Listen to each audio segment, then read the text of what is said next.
আমি পোনপ্ৰথমবাৰৰ বাবে এইবাৰ ৰাইনো 11 ফুটবল ক্লাবে আমি কেন্দুগুৰিত প্ৰথমবাৰৰ কাৰণে তিনিদিনীয়া কাৰ্যসূচী এক প্ৰতিযোগিতামূলক ফুটবল খেলৰ আয়োজন কৰিছোঁ আৰু আঞ্চলিক ৰাইজেও যথেষ্ট সহায় সহযোগিতা কৰিছে। আৰু এই খেলৰ লগত সংগতি ৰাখি আমি আমাৰ প্ৰাণৰ শিল্পী জুবিন গাৰ্গদেৱৰ স্মৃতিত পোনপ্ৰথমবাৰৰ বাবে আজি প্ৰায় 52 জুবি নাহৰ গছ ৰোপণ কৰা কাৰ্যসূচী ইতিমধ্যে হৈ গ'ল আৰু সন্ধিয়াৰ সময়ত 1008 গুছি চাকি প্ৰজ্বলন কাৰ্যসূচী আছে। ইয়াৰ প্ৰস্তুতি চলি আছে সম্পূৰ্ণ আৰু খেলৰ বাবে প্ৰায় অৰ্ধশতাধিক দলে আমাৰ লগত যোগাযোগ কৰিছে ইতিমধ্যে আৰু উক্ত আজি উদ্বোধনী খেল আমাৰ অনুষ্ঠিত হৈ গ'ল আৰু বাকী পৰৱৰ্তী পৰ্যায়ৰ খেলসমূহ কালি আৰু পৰহি আৰু আমাৰ ৰবিবাৰে ফাইনেল খেল অনুষ্ঠিত হ'ব।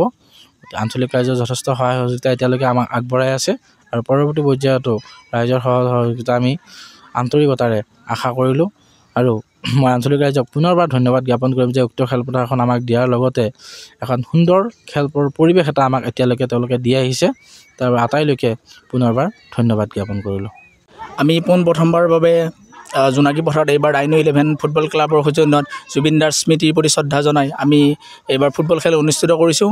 আজি ৰাতিপুৱা পোনপ্ৰথমে আমাৰ বন্তি প্ৰজ্বলন কাৰ্যসূচী হয়। তাৰ পিছত আমি 52 জোপা নাহৰৰ গছ ৰোপণ কৰা হয়। তাৰ পিছত লগে লগে আমাৰ অৱসৰপ্ৰাপ্ত আৰক্ষী বিষয়া শ্ৰী উপেন্দ্ৰ চন্দ্ৰ কলিতাদেৱে খেলপথাৰ উদ্বোধন কৰে আৰু লগতে প্ৰায় 5টি দলে আজি খেল খেলে আৰু লগতে পৰৱৰ্তী সময়ত আমাৰ খেলসমূহ হৈ থাকিব আৰু এই খেলখনত ৰাইজে আমাক যথেষ্ট পৰিমাণে সহায় সহযোগিতা আগবঢ়াইছে। তাৰ বাবে আমি তেওঁলোকক ধন্যবাদ জ্ঞাপন কৰিছোঁ আৰু এতিয়া আমাৰ সন্ধিয়াৰ জুবিনদাৰ প্ৰতি শ্ৰদ্ধা জনাই 1008 গুছি বন্তি প্ৰজ্বলন কৰা হ'ব। আমাৰ গাঁৱৰ স্থানীয় ৰাইজ লগতে আঞ্চলিক ৰাইজে এই অনুষ্ঠানটোত সহায় সহযোগ কৰিছে। তাৰ বাবে তেওঁলোকক ধন্যবাদ জ্ঞাপন কৰিছোঁ। ধন্যবাদ। আমি পোনপ্ৰথমবাৰৰ বাবে এইবাৰ ৰাইনো 11 ফুটবল ক্লাবে আমি কেন্দুগুৰিত প্ৰথমবাৰৰ কাৰণে তিনিদিনীয়া কাৰ্যসূচী এক প্ৰতিযোগিতামূলক ফুটবল খেলৰ আয়োজন কৰিছোঁ আৰু আঞ্চলিক ৰাইজেও যথেষ্ট সহায় সহযোগিতা কৰিছে।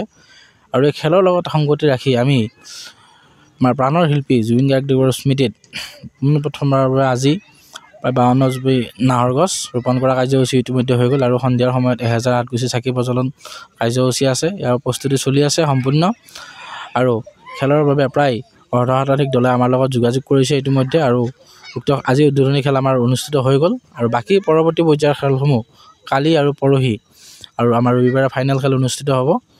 আঞ্চলিক ৰাইজৰ যথেষ্ট সহায় সহযোগিতা এতিয়ালৈকে আমাক আগবঢ়াই আছে আৰু পৰৱৰ্তী পৰ্যায়তো ৰাইজৰ সহযোগিতা আমি আন্তৰিকতাৰে আশা কৰিলোঁ আৰু মই আঞ্চলিক ৰাইজক পুনৰবাৰ ধন্যবাদ জ্ঞাপন কৰিম যে উক্ত খেলপথাৰখন আমাক দিয়াৰ লগতে এখন সুন্দৰ খেলৰ পৰিৱেশ এটা আমাক এতিয়ালৈকে তেওঁলোকে দি আহিছে। তাৰ আটাইলৈকে পুনৰবাৰ ধন্যবাদ জ্ঞাপন কৰিলোঁ। আমি পোনপ্ৰথমবাৰৰ বাবে জোনাকী পথাৰত এইবাৰ ৰাইনো 11 ফুটবল ক্লাবৰ সৌজন্যত জুবিনদাৰ স্মৃতিৰ প্ৰতি শ্ৰদ্ধা জনাই আমি এইবাৰ ফুটবল খেল অনুষ্ঠিত কৰিছোঁ। আজি ৰাতিপুৱা পোনপ্ৰথমে আমাৰ বন্তি প্ৰজ্বলন কাৰ্যসূচী হয়। তাৰ পিছত আমি 52 জোপা নাহৰৰ গছ ৰোপণ কৰা হয়। তাৰ পিছত লগে লগে আমাৰ অৱসৰপ্ৰাপ্ত আৰক্ষী বিষয়া শ্ৰী উপেন্দ্ৰ চন্দ্ৰ কলিতাদেৱে খেলপথাৰ উদ্বোধন কৰে আৰু লগতে প্ৰায় 5টি দলে আজি খেল খেলে আৰু লগতে পৰৱৰ্তী সময়ত আমাৰ খেলসমূহ হৈ থাকিব আৰু এই খেলখনত ৰাইজে আমাক যথেষ্ট পৰিমাণে সহায় সহযোগিতা আগবঢ়াইছে। তাৰ বাবে আমি তেওঁলোকক ধন্যবাদ জ্ঞাপন কৰিছোঁ আৰু এতিয়া আমাৰ সন্ধিয়াৰ জুবিনদাৰ প্ৰতি শ্ৰদ্ধা জনাই 1008 গুছি বন্তি প্ৰজ্বলন কৰা হ'ব। আমাৰ গাঁৱৰ স্থানীয় ৰাইজ লগতে আঞ্চলিক ৰাইজে এই অনুষ্ঠানটোত সহায় সহযোগ কৰিছে। তাৰ বাবে তেওঁলোকক ধন্যবাদ জ্ঞাপন কৰিছোঁ। ধন্যবাদ।